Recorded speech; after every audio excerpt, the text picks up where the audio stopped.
Welcome to 6 Minute Hump Day, where we help entrepreneurs get through their busy week with a dash of inspiration, motivation, and a touch of education. Welcome to episode number 60 of the Jeff Knows Zine podcast. I'm your host, Jeff Lopes. Excited to have on today Sean Gray, author of 22 Without a Clue, here to give us a 6-minute lesson. Sit back, everybody, take your notepads and enjoy. We are live in the Jeff Knows Zine podcast. I'm your host, Jeff Lopes. I'm super stoked to have on Sean Gray. Sean is going to help with our 6-minute hump day with a lesson. Sean, take it over, brother. We got 6 minutes. Let's make this count. All right. So the lesson that we're going to talk about is strategic networking. First of all, thanks, Jeff. This is awesome. Love the concept. So 6 minutes on strategic networking. Jeff asked me what I do. What I do is I leverage my network, leverage my relationships, strategic networking. The basis of that is good sales, but there's a process to how to connect with people, right? If you want to be the best, you have to surround yourself with the best. So, you know, if you want to be the best car mechanic in the world, right? You're not going to spend your time with Joe Schmo down the street who works on his car once a month, right? You're going to find the guy who's building the Fast and Furious cars, find a way to connect with him, find a way to be in the environment with him, right? That's ideal. You want to be the best, you got to surround yourself with the best, right? So there's a process to it, right? It's allowed me to get into relationships with high-level mentors, guys who are worth millions, who have huge lists, who are very protective of their time, right? But the first step is really identifying who that person is, right? You got to have clarity of it. We talked about this earlier, right? Clarity of vision, strategy, and tactics become self-evident, right? So identifying who is that person. First of all, what is it that I want to do, right? Once you're clear on what it is that you want to do, the lifestyle that you want to live, right? Who out there is doing this at a high level? Who's the best at this? Who's living the lifestyle? Whose spot would I be willing to trade places with? Identify that person.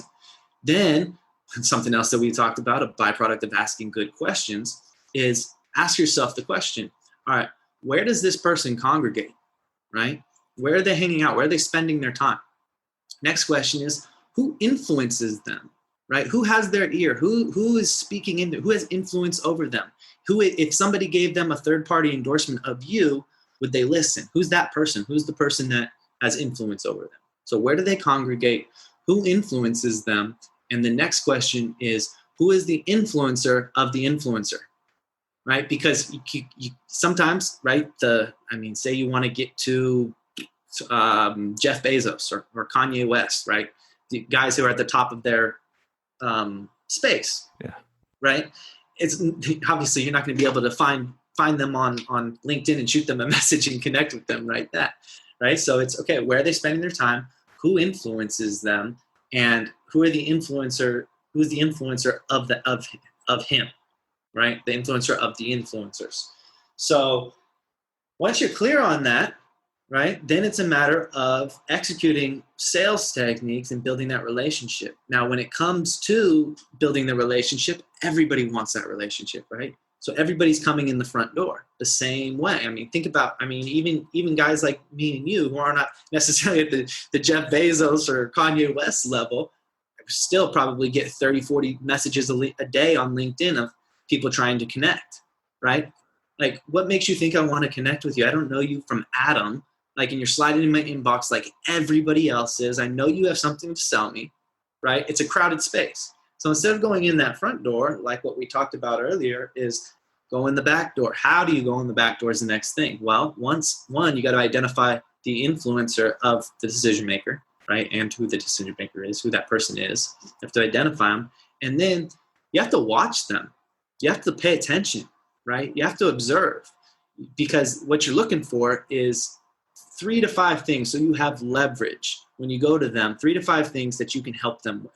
So you're looking for, what are their needs? What are their goals? What are their wants? What are their desires? If you're following them, generally people talk about what they're working on and what they're trying to accomplish, right?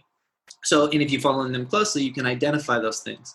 Once you have ways that you can fulfill, and it doesn't even have to be you fulfilling on it, right? It could be you introducing them to somebody that can solve their problem. That's just as powerful. I call those little poker chips that you can play. Yeah. Right. You just carry around in your pocket, and it's like, okay, here I can add value in this way. Right. I can add value in this way. And so once you identify what those needs, wants, goals, and desires are, you have a way you can help them. Because one mistake I did make when it comes to that when I was first starting, and a lot of young people do this, they go to mentors and say, hey, like, how can I help you? I want to learn from you. I want to be around you, right? I'm sure you probably had, how can I help, right? Well, I don't know. And I had one of my mentors, so it was Simon Black. I'm not sure if you're familiar with Simon Black. He runs a publication called Sovereign Man. Yeah. Okay, so I went up to him and I said, man, I just want to be around you. How can I help you? And he goes, I don't know how you can help me. I don't know what your skills are. I don't know what your knowledge is. Like, why are you putting that burden on me? He said, I'll tell you what, I'm absolutely open to it, but instead come back to me with how you can help me. I love that.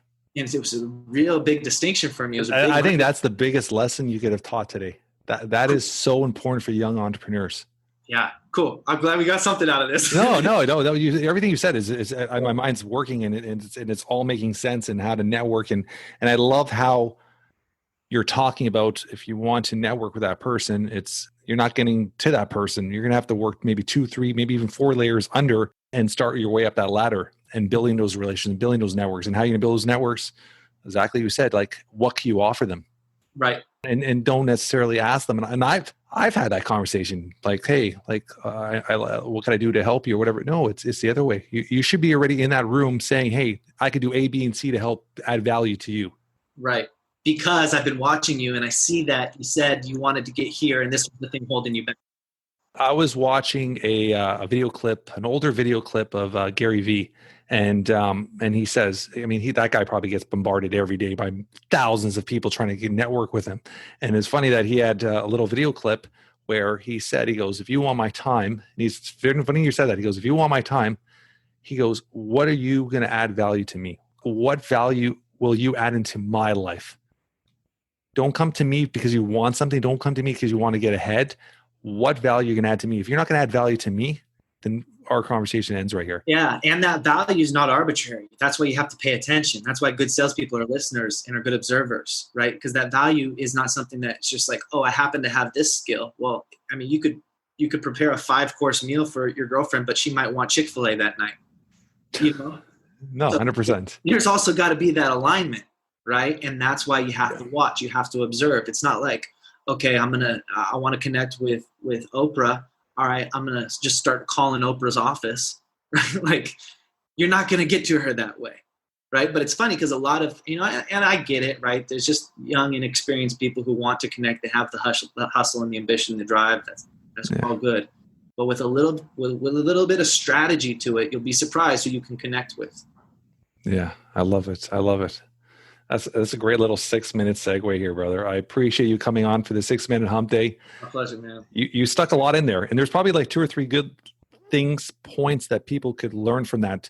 And I'm excited to get this out and let our other entrepreneurs learn from this, because I'm sure a lot of people will learn from this. So thank you for coming on. I'm going to put on all our show notes how to get a hold of Sean. A couple of weeks from now, we're going to have him on our full episode. So I'm excited about that as well. Thank you, brother. Anything you want to say? Final things to our audience? Hey, man. No, I just want to say thank you. Love the conversation. Love what you're doing, man. Encouragement for anybody who's out there. Just keep going. Follow your heart. Like time is so short, and don't ask better questions. So just to recap, one of the things that I think is so important is ask better questions and spend time exploring those questions that you're asking yourself. Love it. I love it. That's a perfect way to end it. Thank you so much, brother. Have a wonderful day. Love it. Thanks. That's a wrap for today. Hope everybody enjoyed our podcast. Special thanks to Sean Gray for taking time out of his busy schedule to be a guest on our show. Great young future for this young entrepreneur. If you guys enjoy this podcast as much as I did, tell your friends, tell your family. We're trying to build something special. Spread the word. Leave 5 stars reviews. We greatly appreciate that. Until next week, everyone, keep moving forward.